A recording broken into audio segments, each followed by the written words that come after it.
Greetings. Welcome to the Worst Golf Podcast. Everybody wants to be the best. We strive to be the worst. When a bad take is necessary, we'll be here to share it with you. I'm your host, JB, and with me is Morgan. She'll spend most of her time off camera, but she's here to keep me in line with all those buttons and some sounds and things like that. Before you get started, I want to say, make sure you subscribe to whatever outlet you're watching this on or listening to it. It helps us more than you know. I also want to thank Noel and Adam Rank from Srixon and from the NFL Network, I should say, for coming on last week. That was a lot of fun. Morgan, I know you had a good time. Did you take Adam's thoughts to heart when you made your draft? I did, although it's funny because I did end up drafting the players that we talked about, but not intentionally. It's just sort of how it fell to me. Maybe he was in your mind subconsciously. Maybe. We also held a contest for a Srixon Driver. This Srixon Driver head, to be exact, as I hit the microphone. I hope that didn't make the sound crazy. And I want to announce a winner. So join me in congratulating Miss Ike. That is his forum screen name. You are the winner of the Srixon ZX7 Driver. I wonder if that's actually how he says his name. I would probably say no. Probably not. I don't think we've ever said anybody's name right. I think that's his name. Maybe. What do you think? It could be My Psych? I have no idea. I mean, I said Miss Ike, which means it's probably wrong because I pronounce everybody's name wrong. I'm going with his name being Miss Ike. Okay.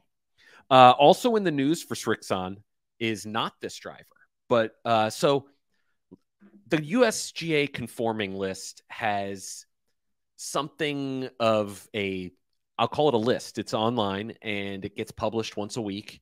And it's when companies submit clubs for approval from the USGA. Therefore, they can be used in tournament play. And I don't know why they publish pictures. I've asked and haven't gotten an answer, but they put this out every week, and a club company like a Srixon will submit the club. They'll photograph it. They'll do their measurements to make sure it is conforming, and then they publish that. This last week, or I should say week and a half ago-ish, Srixon's new driver was on the list, Morgan. Wait.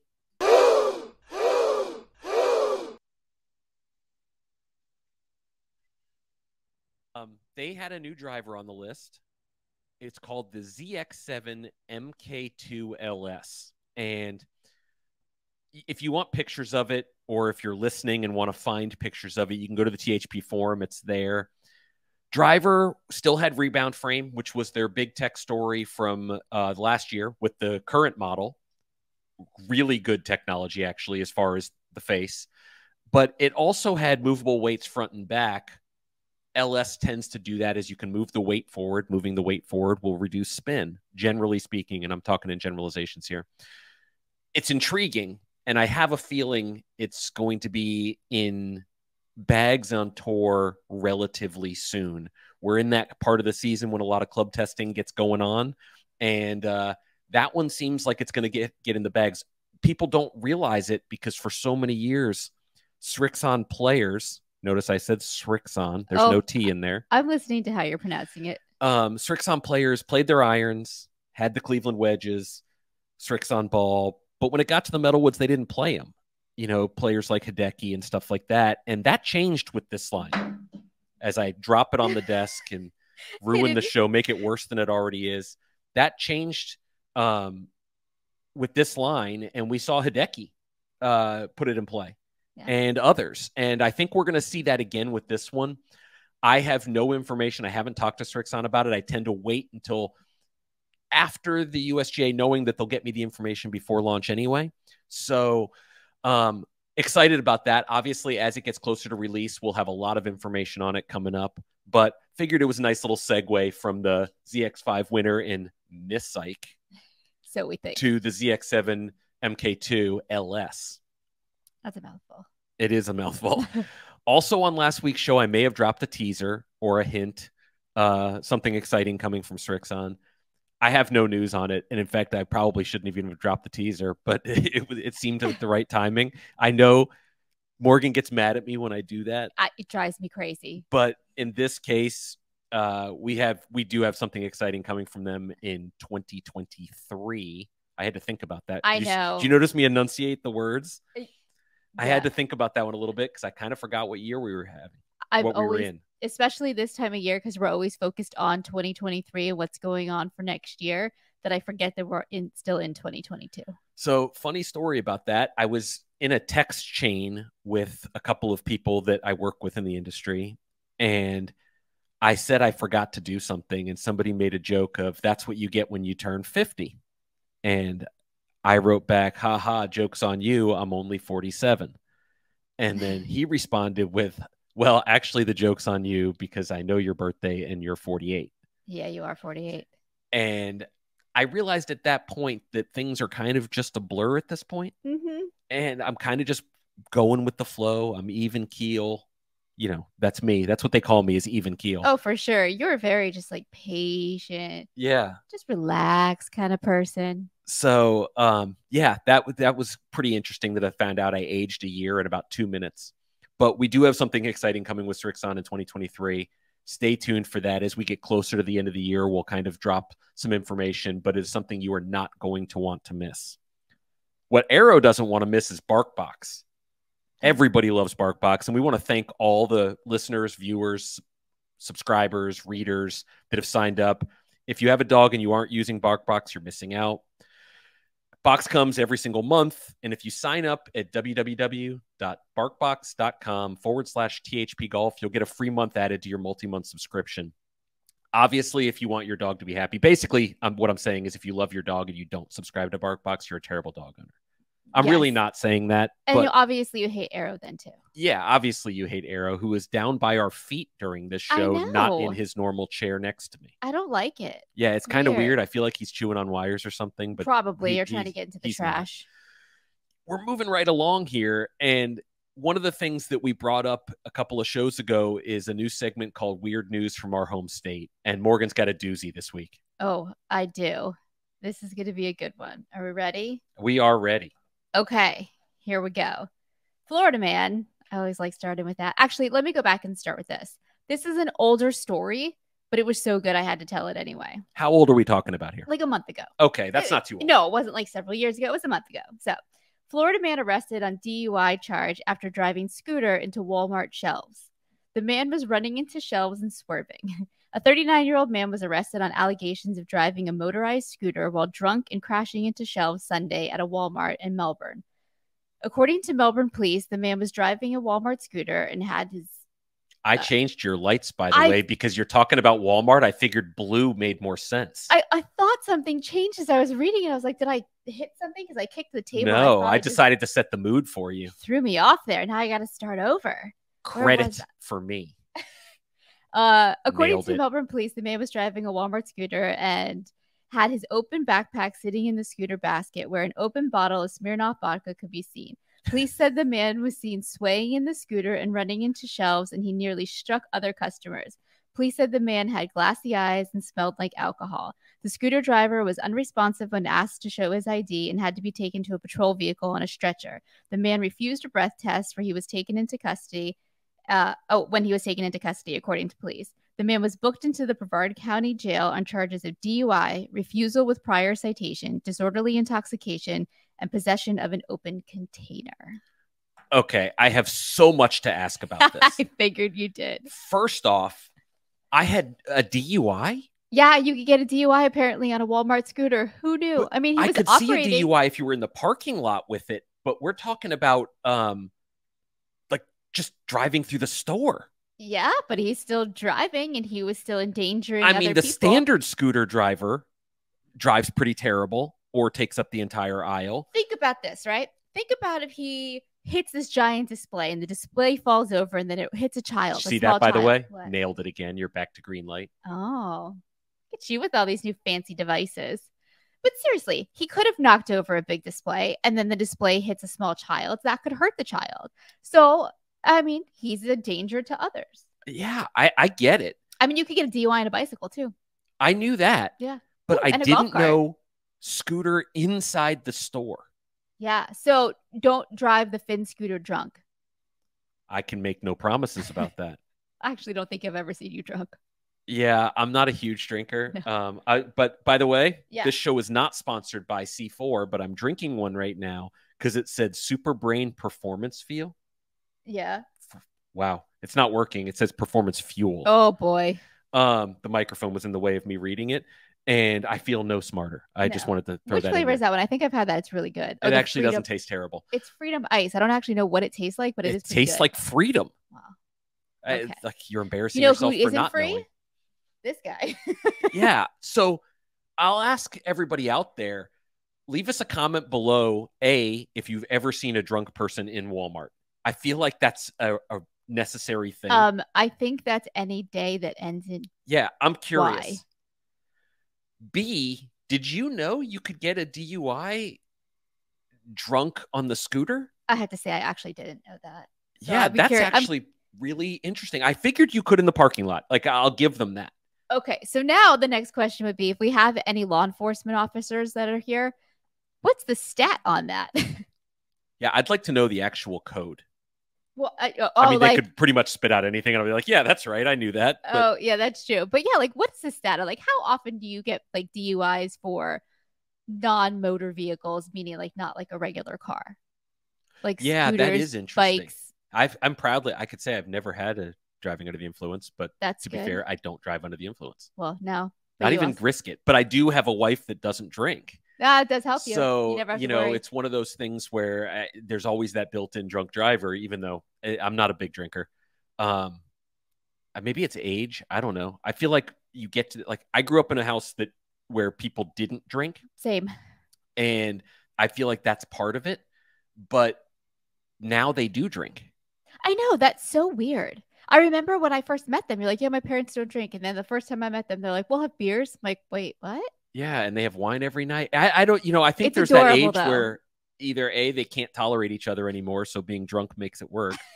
To be fair, they don't drink like that. It's like one glass of wine with dinner. But B, it cures the boredom. But it's so cute because they do like little appetizers. They'll have like a little bruschetta or something, or like a caprese salad with a little wine or something before their dinner. It's adorable. I bet half our audience just wondered what the hell a caprese salad is. It's mozzarella. And they're like, that's not caprese? No, and it's delicious. It's mozzarella. It's like a little circle of mozzarella, tomato, basil.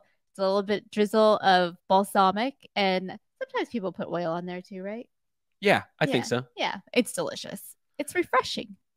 So we've been talking about this crazy news drunk driver. Yes. But I am actually headed to there. I'm there now. I mean, we recorded this the day before where I'm not driving, but when you guys watch and listen to this, I am there in West End, North Carolina at the Budget Championship.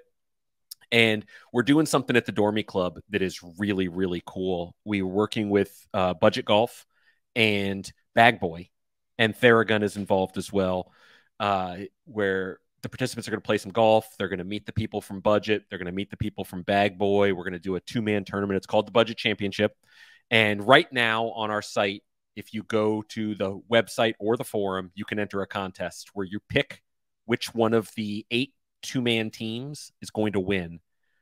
We gave them fun team names. The way it worked is when people signed up, we actually made the pairings. You didn't have to have a pair to sign up to get in.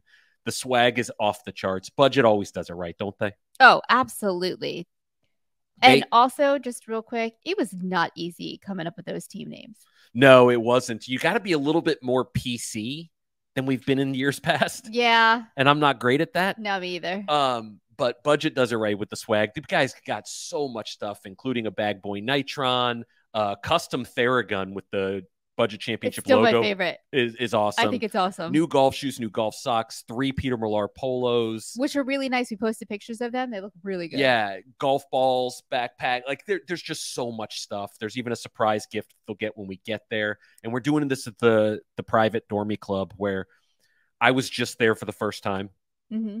I can tell people about it. Dormy Club is part of the Dormy Network. It's not all in one, so there's 6 clubs that make it up. Yeah, that confused me. 7th being built. It does to me too, because Dormy Club and Dormy Network have the same logo. Yeah, it's a little weird. And ironically enough, Dormy Club was not their first club. Really? So, yeah. Interesting. But so we're going to the Dormy Club and we're going to play a couple rounds of golf. We have some good dinners set up. I know you worked with the banquets person and our concierge. Yep, the food Shout out person. to John, our concierge, if he's listening. He's probably not. Great job on getting this done, but we're going to have a blast. But right now, for the people who aren't in it, is what I wanted to say. go enter the contest. All you got to do is pick which team you're going to win, who's going to win. And if you do, you're going to get your own custom Theragun Mini. Pretty awesome. Yes.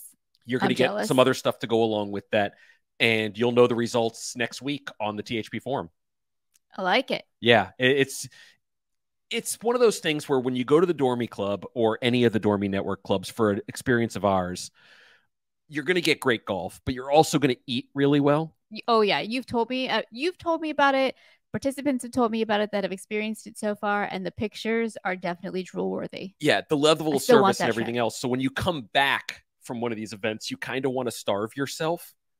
And I'm going to turn it over to you for, your little healthy cooking corner, which in a lot of ways makes so much sense, especially when I return from this event. Yes, exactly. You got to detox a little bit. So the next recipe that I want to share with you guys, I made this recently. I have to be honest. It's go into orange to nail it. Oh, to match my shirt. Yeah. It's freaking delicious. Like, seriously, I'm not an egg person. I always try to find ways to eat eggs, but I really don't like them. And the only way that I can really make them palatable is to just cover them in ketchup, which drives him crazy. He calls it a crime scene, but whatever. It's the only way I could do it. But it's wrong on so many levels. This one is so good. It doesn't even need ketchup. So it's a tomato and zucchini frittata.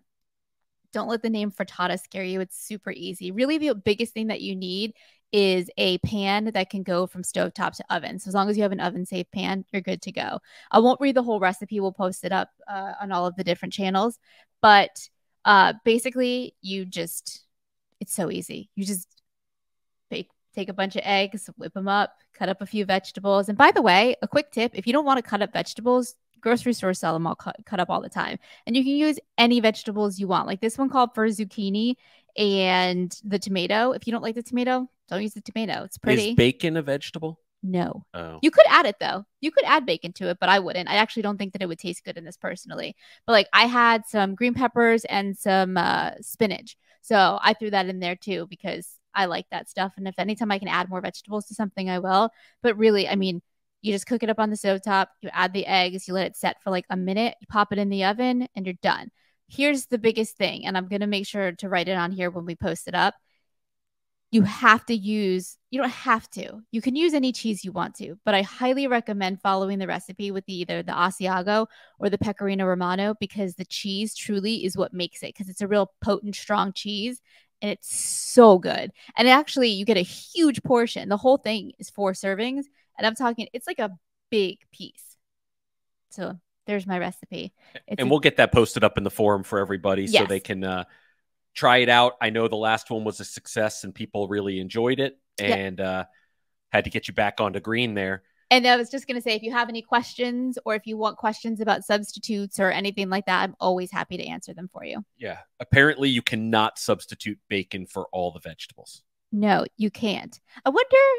No, I've actually tried like tofu bacon and it's inedible. It is disgusting. That's not a thing. No, it's horrible. So this was my first mistake. No offense to those who are vegan, but I went to a vegan restaurant with a friend years ago and she's like, you got to try it. It's amazing. They have the best salad ever. And it's got this vegan bacon. It tastes just like bacon. You'll never know.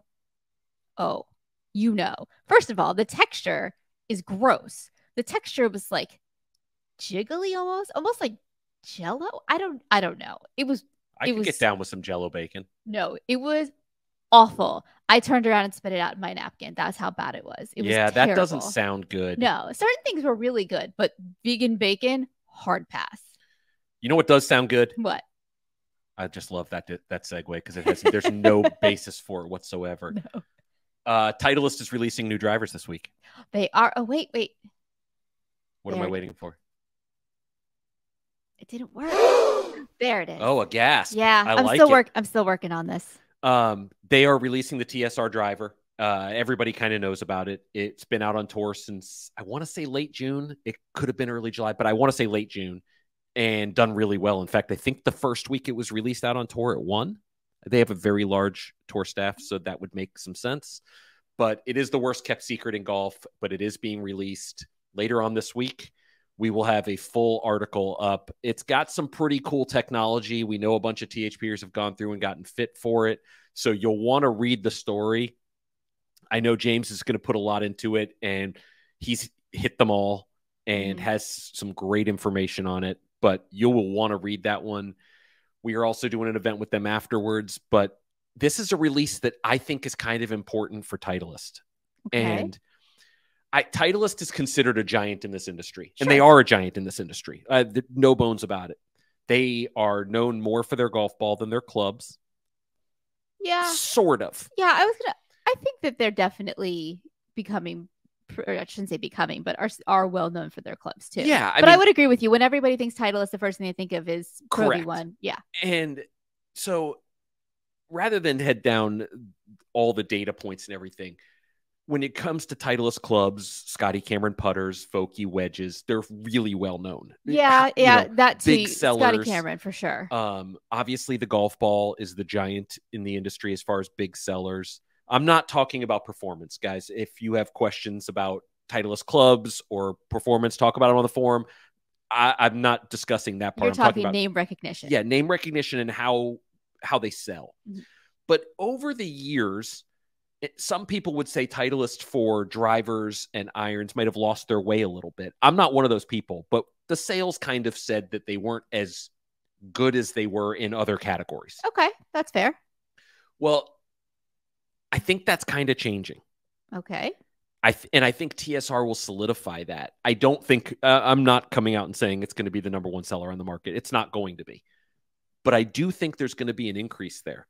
And I think as they continue to promote through their fittings, as well as having them in stock at stores, you're going to see more and more people, adopt that topic or that golf club and the line as well. You're not going to see the Joe Titleist, as I'll call him for lack of a better word, who is the guy who has all Titleist clubs, and then see nobody have any Titleist clubs outside of Vokey wedges or a Scotty Cameron putter anymore. Okay. You're going to see them have a Titleist driver here and there and mixed up.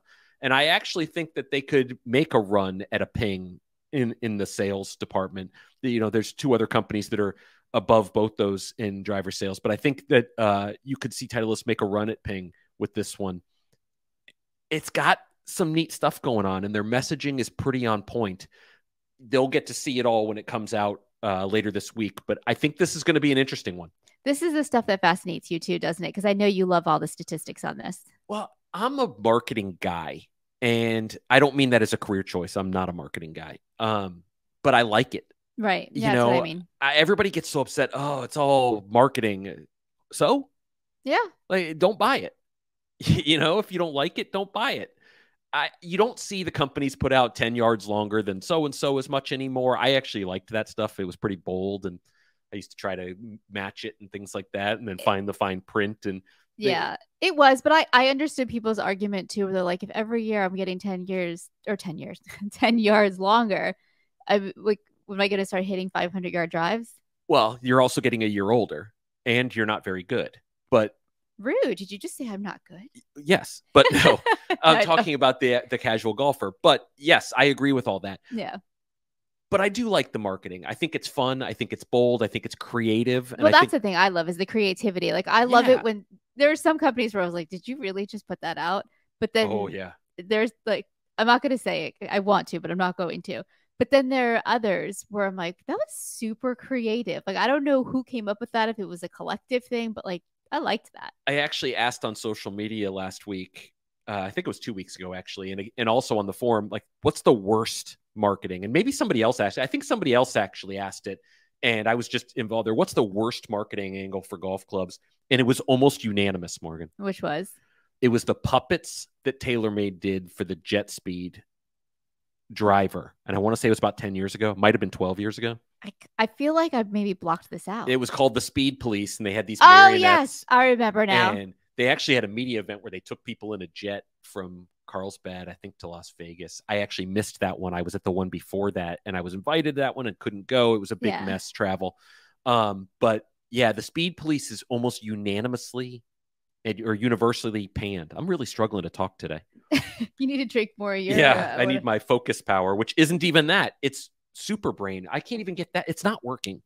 No, clearly it's not. But Speed Police was almost universally chosen And they didn't like rocket balls either, but that was the one I was thinking of. I didn't want to say. Yeah, that was successful. I mean, that club line did really well for them. It's just the name. But Speed Police, and what the biggest problem with Speed Police, I can make the case that driver, the jet speed driver, was really good.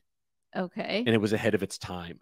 That happens a lot, where sometimes something's just ahead of its time. Yeah, I actually think the person who worked on that was the last club that he worked on before leaving TaylorMade. Oh. But it was a really good driver, but the Speed Police killed it. It had no chance. It was so bad. I do remember that now. That was terrible. I still have nightmares of the Sergio or Jason Day puppets in my head. It's just, it did not go well. It should have come out around Halloween for like scary movie type thing. Yeah, it really should have been. So going back to the thing, I like the marketing. And I think Titleist with TSR is getting pretty creative in this one. And I'm looking forward to kind of jumping in and learning a lot more about it. And I know that our article that's coming out later this week, you guys will all learn with me. I've been thinking about this segue in my head about what's to talk about next. Oh, there really isn't one. No, I know, but I have one. Go for it. And I've been like, should I say it or should I keep it to myself? So for those that don't follow, we keep some basic notes. Yeah. It's a shared notepad. Which, by the way, that's super cool. Yeah, we don't do any scripts or anything like that, but we have some basic notes on some things we want to talk about because they're interesting to us. Yeah. So all I kept thinking was, as you were talking about that, and people are going to want to put it in the bag. You like that? I like that. All right, go ahead. I'll let you perfect that. TSR, you can put it in your bag. Speaking of bags, no. So it dawned on me as I was getting ready to travel up here to North Carolina that I don't own a lot of golf bags. No, you actually don't. And I've been in the market for a new one. So the bag I've been using is a bag that I got at the Budget Golf Experience 2 years ago. We played a place called Lost Dunes. A couple of 4 members joined myself and a member from Budget Golf, and we played this super private club in South Bend area. It was beautiful golf course, just gorgeous. That whole state has like surprisingly beautiful golf courses. Yeah, there's quite a few there. But so I've been using that bag, and to be honest, I've never liked it. No? I know that Ping for years was what you got for a stand bag. Yeah. The Ping hoofer is notorious. That's what it was. I know I'm going to for being the best stand bag. And I genuinely think for years they were, and I think they've been surpassed. They've been equaled. And in my opinion, they've been surpassed. I know a lot of people don't think that, but so I've been looking at golf bags, and it dawned on me that a lot of them are similar. And I shouldn't say they're all the same because they're very much not. Sure. If you look at a brand like Bag Boy with the revolver top and top lock technology and things like that, they're not all the same. No, they've come a long way for sure. But what I realized in my search is I don't know what I'm really looking for. Okay. Is that weird? No, I don't think so. Because I also think that different courses, see, it's different because you travel a lot for golf. So it's not like you're playing the same course all the time or the same like 2 courses all the time where you're like, okay, I need these specific things. Right. You might need something different for the different type of courses. So it's a little more difficult to pick like, quoting, the perfect bag. When you break it down like that, that's true. So I should say I use that Ping hoofer when I travel. But when I'm here, I use a Moto Caddy, and I have a Moto Caddy bag because it locks in, and it's one of the best bags I've ever used. In a push cart, I've always used, or I have since they've released it, the Callaway with the lowrider tech. It fastens in well. For those that don't know that one, it's really a really good bag, and they're actually making it even better in the next release. But so I've used that. What I don't have is that lightweight stand bag that I really like because, like I said, I don't love the hoofer bag anymore. It's the quality's not what it used to be, and the legs are good, but the rest of it, I just don't know, and I don't know where to go with. And I want to ask everybody who's watching or listening, post in the comments or on the THP forum what it is you look for in a bag, because it dawned on me something else when I asked on social, and I asked both on Twitter and Instagram. I don't think people really know what they're looking for in a bag either. Maybe not. There's no real features that stand out. I think number one thing for most people will probably just be the dividers, because I think that there's a big thing. Like you either like 14-way or you don't. Exactly. And I'm you don't person. Yeah. And then I think the other one would be, do you want to putter well, and do you need a place to put your umbrella? I think those are the few things. And if you want to stay legs or not. Right. But then all of a sudden you're like, do you need a cooler department? Yeah. I can't talk either. It's a cooler pocket. Okay. Things like that. But yeah. So I've been kind of researching it, and I realized that a lot of them kind of follow that same model. And when somebody does come out with something, then you usually see it gravitate towards the rest of the industry. But they're not all the same. And what I've learned is brands have their own kind of identity. Sure. And yet I don't know what I'm looking for. Uh-huh. And you watch the responses to my thoughts on social or my question on social, and it is really like I look for the cheapest one, or it's a color that I look for. And there's not a real thought of where stuff's going to go. Yeah. All bags seem to have the 2 saddle bags, I'll call them, the 2 side pockets. Yeah. They have a ball pocket, a valuables pouch, and things like that. But then where did they get creative? And I'm looking for something where they got a little creative. Okay. So I don't know where it is I'm going to end up with, but I'm curious what you guys all use in a golf bag and what features you want in a golf bag that you may not have. I feel like too, and this is probably talking a lot about golf bags at this point, but people probably also gravitate towards things like their favorite sports teams, their college team, things like that. That's true. You do see a lot of that stuff. Yeah. You want to hear the greatest segue ever? Yes. You know what you put your golf bag in? What? You put it in a travel cover when you're going to go to a THP event. You do? Yeah. I wanted to just kind of briefly mention this because travel covers are the ultimate afterthought for golfers, and they shouldn't be. No. So in recent years, we have had some travel covers that have come out with some new features. But the one feature none of them seem to have is durability. And the airports will beat the shit out of your travel cover. What am I waiting for?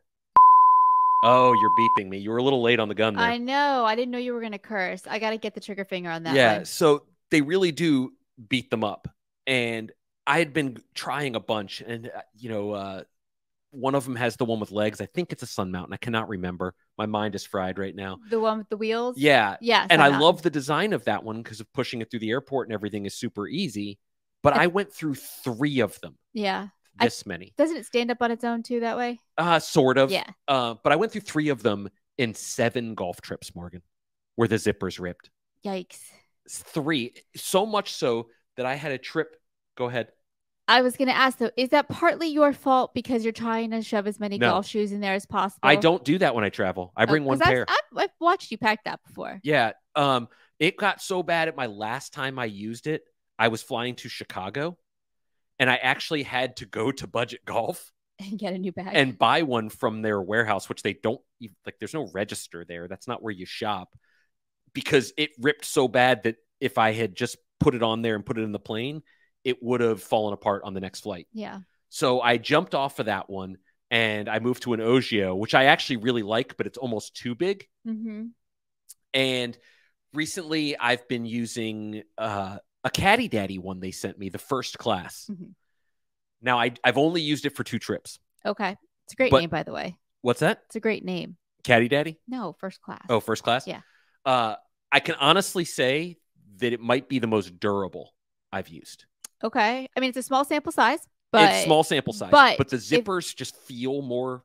I was going to say, because even after you said a couple of them, you could at least notice some wear and tear already. Yeah. So, and it's hard because you never really know if it's the cover's fault or if it's the airline's fault or if it's your fault. You just don't know. It's probably the airline's fault. They do. They beat the shit out of them. Oh.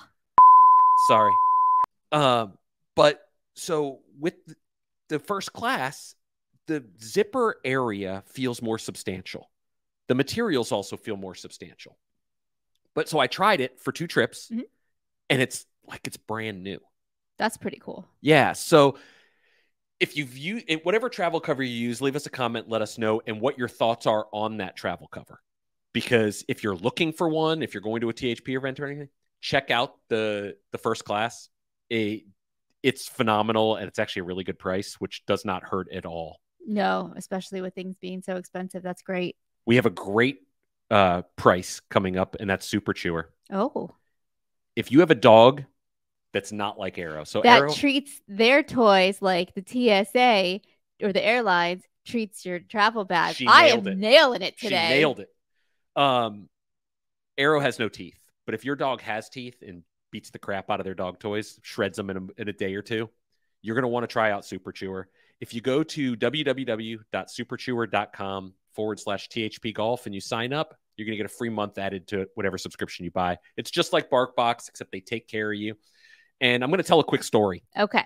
One of our forum members signed up for BarkBox through our code. And he posted on the forum that they reached out to find out how things were going. And he said, the dog destroyed a toy or something like that. The customer service, he kind of talked through what the customer service was like. Mm-hmm. It's like we went back 50 years. Yeah, it was really nice. I was really surprised by that. And that warms my heart because they are a part of this show. And I was glad to hear that. We haven't heard a single complaint. If you have one, share it with us. But we haven't heard a single complaint. But BarkBox, Super Chewer, you can get either one. And we're going to give you a free month. All right. Oh, I thought you were going to add a little something there. Oh, no. Okay. That's always your thing. So we've been talking about going to the Dormy Club. And then I was talking about how I played here and I used the Moto Caddy. Yes. And it got me thinking about the little things that are different here versus travel or a resort or things like that. Mm-hmm. And it took me down this rabbit hole of the little things on the golf course. Yes. Like the expectations or stuff that's over the top or bougie, however you want to call it. And even things that like you didn't realize you needed or wanted, and now all of a sudden you can't live without. Exactly. Yeah. So we went to the Dormy Club, and it was right when Nat season was rolling around. I hate those little buggers. Oh, the little bastards are the worst. But they were out. It wasn't terrible. It actually wasn't that bad. Yeah. In every cart as we got in, there were these little bug spray wipes. I love those things. Yeah. So they were waiting for us. They had fresh towels. The coolers are packed with ice and water's already in there and everything else. And then I go to my local course, and it's a nice course. I think they charge, this is a local public course. I think they charge about $150 a round during season. That's pretty high. Yeah. So we go there, and I get in the cart. There's not even a fresh towel. Not even a fresh towel? Yeah. Like, and the gnats were everywhere, and I kept thinking, son of a bitch, I should have had my own wipes, but I didn't need them at Dormy Club. You're even like just a dry towel, not like a scented wet. No, like I'm not a mango scented towel like we had at our old club. Oh, those are so nice. A regular old towel. There wasn't really. Even the cart was nice, sure, comfortable club car, the whole 9 yards. But they didn't even have a towel for me. They didn't have water. I don't expect that at a public course. Right? No, I don't either. But it got me thinking, like, what are the little things in the course that are expected? Mm-hmm. And then what are the ones that are over the top that are just nice to get? Right, where you feel spoiled. Yeah, I don't expect a bag tag, tees, all that stuff when I go to a public course. I just don't expect that. No, you shouldn't. But if I go to a nice place, I do have a level of expectation. It doesn't have to include like a bag tag and things, but I do want a towel. I do want bottles of water and things like that. I would at least expect a dry towel. Yeah, I was really surprised by that. I was actually a little disappointed. Not enough where I'd say something or care enough to not go play there again. But if you're paying $150 around, a simple towel would be nice. I would think so. They have the person who greets you in the parking lot with your clubs, the whole 9 yards. It's a nicer public course. Yeah. And maybe I've just become bougie and spoiled from doing some of these experiences at the nicer places. Become bougie? Yeah, become. Okay. One of the two of us is there. It's not me. I am not bougie. You kind of are. I am not, but that's okay. We're moving on. So with you guys, what are your expectations when you go to a public course versus going to a resort, private course? Like what are the things you expect to have, and what are the things that it makes it a little over the top for you? I'm really curious about this topic. I'm actually really curious about this topic too. So this last week, you've been eating healthy. Yes. And I have not. No. Well, because here's what happened. I got my CSA. Most people don't know what a CSA is. Probably no, but basically I get fresh fruit and vegetables from local farms. Speaking of bougie. Okay, fine. Yeah, that might be a little bougie. I get fresh fruit and vegetables delivered from local farms to our door. I leave a little cooler out. The delivery person comes. They put it in the cooler. It's fantastic. Anyhow, I was trying out 2 different ones, and I forgot to cancel the other one. So I got 2 deliveries. So I have an abundance of fruit and vegetables, which I know you're not going to eat. So I said to you, listen, bacon is not in there, right? What? I'm asking again, is bacon part of that? No. Oh, okay. Actually, you can get bacon, though. You can from the local farm. I didn't get any of that. No, I did not. But anyhow, I had all this extra fruit and vegetables, and I know that you're not going to eat it. So I said, you're on your own for dinners because I'm going to be cooking vegetable heavy dinners for the next week. So that led me to fending for myself, which yes. led me to a delicious grilled cheese sandwich. And where did the bread come from? It came from your CSA. You're welcome. Boy, is that really what you're going with here? Yep. So I made this grilled cheese sandwich for myself on this nice artisan bread. It was literally perfect. It was. It was browned not perfectly. Not really the correct use of the word literally, but, you know, neither here nor there. And it got me thinking about the art of the grilled cheese and how many people butcher it. I know. So. Because people aren't patient enough. I'm not going to describe how I cook it. Nobody really cares about that. That's nonsense. I want to hear your perfect grilled cheese because it is arguably the best sandwich in existence. And we did just go to a grilled cheese restaurant. We did, and we actually posted that question on our forum, asking what would you order from this grilled cheese place called Happy Grilled Cheese. I think it is really good. Yeah, it was really good. They nailed the grilled cheese also. Yeah, they did nail the grilled cheese. It kind of is what got me in the mood for this. Mm-hmm. So I made one. You know, you can't beat a good grilled cheese. Agreed. It's time. It's time? Yeah, we're going to have a little get off my lawn segment where Morgan rants at the world. And because of that, I'm lighting her up red. All right. Are you guys ready?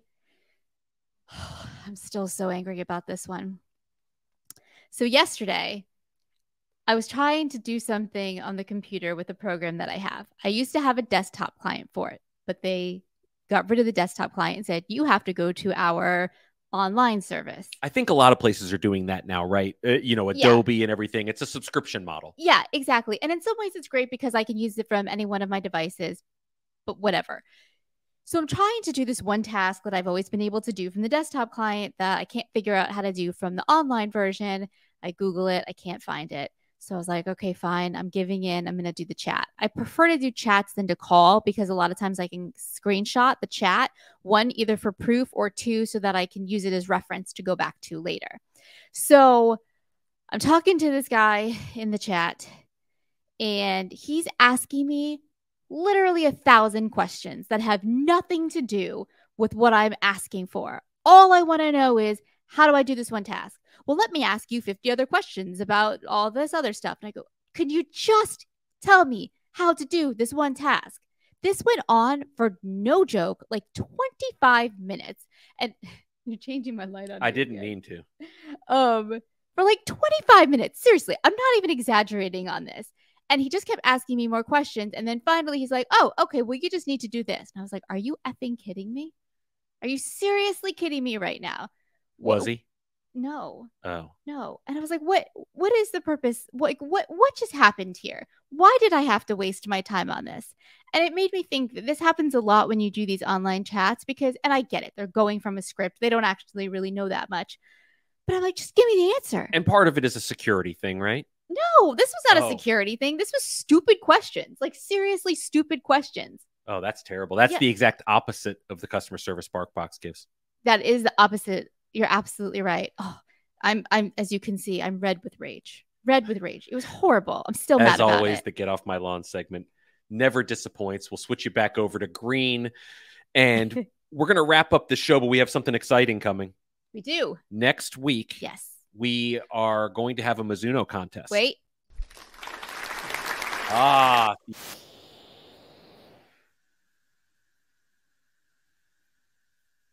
No, because we have a Mizuno experience coming up from TPC Sawgrass. Yes, which I was just at, and it's beautiful. We're going to be live streaming the 17th hole as TH Pierce hit, along with Chris Vachal and Walker from Mizuno. This is one of those times where it drives me crazy because in my head, I'm like, well, what if you can't get service and you promise people that you're going to live stream? We have made the mention that if service is not working, that we won't, and we'll do the written word of every single post, every single shot that's taken. But we're pretty excited about it. The guys are going to play. We're going to stream it. And I think that there's a perfect chance for a contest, something around the 17th green, along with which team will win. So stay tuned for that. We'll kick that off on this show next week. And for myself and Morgan, thanks for tuning in, everybody. Bye.